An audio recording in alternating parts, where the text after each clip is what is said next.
Hey Meg. So the question that I will be tackling for my communication here, I guess, is the first question. Describe your career aspirations and the forces of change impacting this field of employment. Find one resource that identifies actual or predicted change in that field and incorporate it into your communication. And the resource that I found was a Forbes article in 2015. And it was the name of it was "Why the Future of Financial Advising Will Be Bionic." And I really agreed with this article in a lot of different ways. Really, their main point throughout the article was that um, it basically said, which I've been agreeing with for a while, that pure investments will start to move more towards automation and apps and the internet, which is already what it's starting to do. But overall planning, which is what I want to do at Northwestern Mutual, I'm an intern there right now, and that's what I want to do in the future, is something that's always going to need a human relationship. There's something about that trust. People trust people more than they trust themselves with the computer.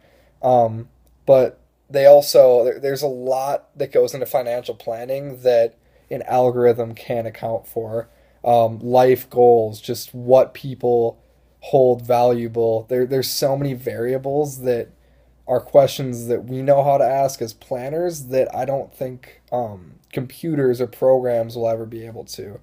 Um, for example, like saying that you want to go on a trip, and there's a lot of things. You want to buy a house 5 years from now, maybe, or you want to go on a trip next summer. You need to have these assets liquid, but you also need to invest in the long term, and you lost my train of thought there, but there's just it's really complex. Planning is holistic planning, and one of the things that I really agreed with on this article was they said that a lot of banks will attract younger clients with robo advisors and investing online, with smaller amounts, and then graduate them up to human advisors, which I think is a phenomenal idea. Um, it's a little bit this article doesn't align perfectly with Northwestern Mutual because this article is really only talking about the investment aspects of it, and we do holistic planning, which it breaks down. We break down tax planning, which is extremely complex that I don't think a program could ever do. We break down insurance. We break down long-term care planning. We look at those costs. We also do investments, obviously, and that's what a lot of other people do. And I think really where the bionic planners, the bionic advising is going to be is in that investing field. I think we're always going to need people to build relationships and keep those relationships in fields outside of the investing. So in the holistic planning process, I think we'll always need people. I think in the investment field, it's a little bit easier to do everything online because it's really just buying and trading online.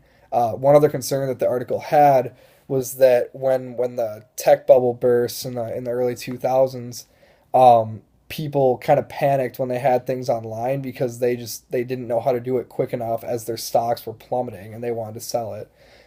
That's something where people just want to be able to call a person and have them sell their stocks or do all that. So I think having that bionic approach, like they say, where it's computer and person, is a great idea for kind of making it convenient for people, making it really geared towards millennials, while at the same time, still having those relationships, still having those people that know things that a computer couldn't possibly know, and make those complex plans for people.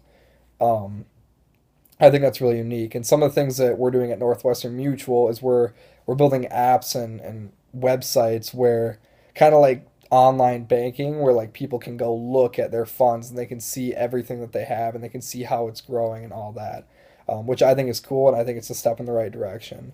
Another thing this article said, which is kind of interesting to me, is right now $55 billion in 2014, $55 billion in assets were managed by online advisors, like mechanical advisors, not people. Um, and but that was only out of the $18 trillion that are in retail investment in the retail investment market. So it's a very small chunk now. I think the investment chunk is going to grow by quite a bit. Um, I don't ever think the online or the entire holistic planning is ever going to be a very big margin of the market, just because people don't know what they don't know, and they need someone to one hold them accountable. That's one of the biggest jobs of a financial planner is to hold your clients accountable to even get them to start investing in the first place. Because at least at Northwestern Mutual, the way we do it is we reach out to people, and we get them in the office. We have the conversations with them. We get them to make decisions that they might not make on their own, but they're actually really good decisions for them. Because especially when it comes to financial planning, the sooner the better. The sooner you get your money working for you, the more money you're going to have in the future. Because compound interest is a beautiful thing. So I think they're always going to need people, but technology is obviously going to be taking a bigger toll on this, and it's going to be a really, really big part of it. And I think that's why that whole article is actually very accurate, and the word bionic was a very good word for what financial advising is going to move towards. Um, yeah, with that being said, I thought this article was very accurate. So